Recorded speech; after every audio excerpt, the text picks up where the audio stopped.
జాతీయ న్యాయ దినోత్సవం సందర్భంగా మంచిర్యాల జిల్లా న్యాయ సేవ అధికార సంస్థ ఆధ్వర్యంలో మంగళవారం మందమర్రి ఆదర్శ పాఠశాలలో విద్యార్థులకు న్యాయ విజ్ఞాన సదస్సు నిర్వహించారు. ఈ కార్యక్రమానికి ముఖ్య అతిథులుగా అర్పిత మారం Reddy, senior civil judge, district legal service authority secretary హాజరయ్యారు. వారు మాట్లాడుతూ ప్రపంచంలోని అతిపెద్ద రాజ్యాంగ వ్యవస్థ భారత రాజ్యాంగం. ప్రతి సంవత్సరం నవంబర్ 26వ తేదీన రాజ్యాంగ దినోత్సవం జరుపుకుంటారు. దీనినే సంవిధాన్ దివాస్, జాతీయ న్యాయ దినోత్సవం అని కూడా అంటారు. భారత రాజ్యాంగం అసెంబ్లీ 1950 నవంబర్ 26న అమల్లోకి వచ్చిందని గుర్తు చేశారు. దేశంలోని ప్రతి పౌరునికి ప్రాథమిక హక్కులు, విధులు రాజ్యాంగం ద్వారా కల్పించబడతాయని తెలిపారు. వీటిలో ముఖ్యంగా సమానత్వ హక్కు, ఉచిత నిర్బంధ విద్య హక్కు, చట్టం 14 సంవత్సరాల్లో బాలబాలికలకు మహిళల ఆస్తిలో వాటా, మగవారితో సమానంగా పనికి తగిన వేతనం కల్పించబడిందని తెలిపారు. ఈ కార్యక్రమంలో Ramulu, assistant legal aid defence counsel Devaraj, NGO district vigilance committee member incharge principal CH Srinivas పాల్గొన్నారు. Which is also called National Law Day. It's a very important day in our Indian history, because on this day our Constituent Assembly adapted the drafting of the Constitution adapted on this day.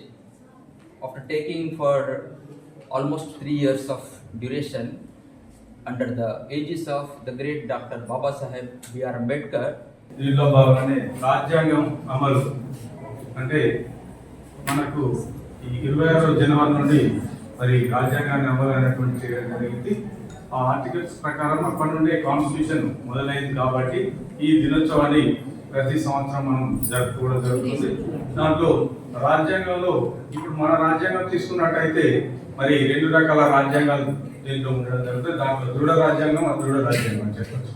Constitution అంటే దాంట్లో ఒక్కొక్క రాజ్యాంగానికి సంబంధించిన విషయం తీసుకున్నట్టయితే అది సవరించడానికి వీలైనట్టు, కొన్ని రాజ్యాంగాన్ని తీసుకున్నట్టయితే సవరించడానికి వీలైనటువంటి రాజ్యాంగమే మరి అదృఢ రాజ్యాంగం అని చెప్పచ్చు. దాంట్లో భాగంగానే భారతదేశం అదృఢ రాజ్యాంగం. ఇది ఎప్పుడు కూడా కాన్స్టిట్యూషన్ అంటే ప్రజలు సమానత్వం, ఆర్థిక స్వేచ్ఛ, హక్కులకు సంబంధించినటువంటి విధి అంశాలకు సంబంధించినటువంటి వాటిని అన్నిటి కూడా చేర్చుకుంటూ వాటికి కావాల్సినటువంటి అధునాతనమైనటువంటి పద్ధతులు, వాటికి కావాల్సినటువంటి హక్కులు రూపొందించుకోవడానికి తయారు చేయబడినటువంటి రాజ్యాంగమే మన రాజ్యాంగం, భారత రాజ్యాంగం.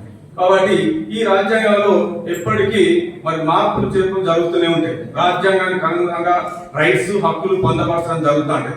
ఇంతకుముందు మనకు హక్కులు అన్నటువంటి లేకుండా, విద్యా హక్కు కూడా లేకుండే. మళ్ళీ గ్రేట్ కౌన్సిల్ రాములు గారు, ఎన్జిఓ యాక్టివ్ పార్టిసిపెంట్ సార్, ఇక్కడ teaching staff, non teaching staff, ఇక్కడ అందరు చిల్డ్రన్స్ అందరికీ హ్యాపీ నేషనల్ కాన్స్టిట్యూషన్ డే అండి. Very good morning to. So November 26 అనేది నేషనల్ లా డేగా జరుపుకుంటాము. ఎందుకు జరుపుకుంటాము? ఏమైంది? కాన్స్టిట్యూషన్ ఈ రోజు అడాప్ట్ చేసుకున్నాం. 1949లో అడాప్ట్ చేసుకున్నాడు. ఇది మనకి వర్తిస్తుంది. We have adopted, but the enforcement came in the next year, జనవరి 26, 1950లో వచ్చింది. ఓకేనా? అంటే ఫస్ట్ ప్రిపేర్ చేసుకుంటాం అది ఏదైనా ఎగ్జామ్ రాయాలంటే ప్రిపరేషన్ అవసరం. సో ప్రిపరేషన్ అయ్యింది ఎప్పుడు? ఇలా 1949 నవంబర్ 26. ఈరోజు నేషనల్ లా డే అండి.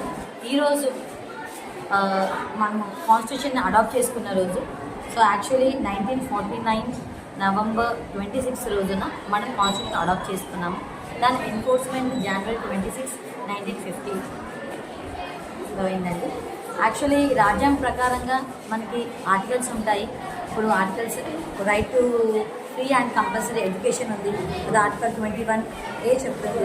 ఇంకా రైట్ టు ఈక్వాలిటీ, ప్రతి ఒక్కరూ చట్టానికి లోబడి ఉండాలి అన్న ఆర్టికల్ 14 చెప్తుంది. ఏ మతాన్నైనా మనం ఫాలో అవ్వచ్చని ఆర్టికల్ 25 చెప్తుంది. సో మన ప్రాథమిక హక్కులు, విధులు ఉంటాయి. మన ప్రాథమిక హక్కులు కానీ ఎవరైనా ఇన్ఫ్రింజ్మెంట్ కానీ జరిగితే మనం ఆర్టికల్ 226 అండ్ 227 ప్రకారంగా మనం హైకోర్టులో రిట్స్ వేసుకోవచ్చండి. సో ప్రతి ఒక్కటి మనకి ఈ కాన్స్టిట్యూషన్ అనేది చాలా ఆర్టికల్స్ ఇచ్చిందండి. మీకు తెలిసిన దాంట్లో right to freedom, right to expression, personal Liberty and reservations, ఇవన్నీ ఎవరో ఇవ్వలేదు. రాజ్యాంగం నుంచే మనకు వచ్చాయి, మనం దాని బెనిఫిట్స్ని ఎంజాయ్ చేస్తున్నాం. సో ప్రతి ఒక్కరూ ఈ రాజ్యాంగం గురించి ఆర్టికల్స్ గురించి అవగాహన ఉండాలి, మినిమం బేసిక్స్ అనే ఉద్దేశంతో ఈరోజు ఈ స్కూల్కి విజిట్ చేయడం వచ్చామండి. Thank you for the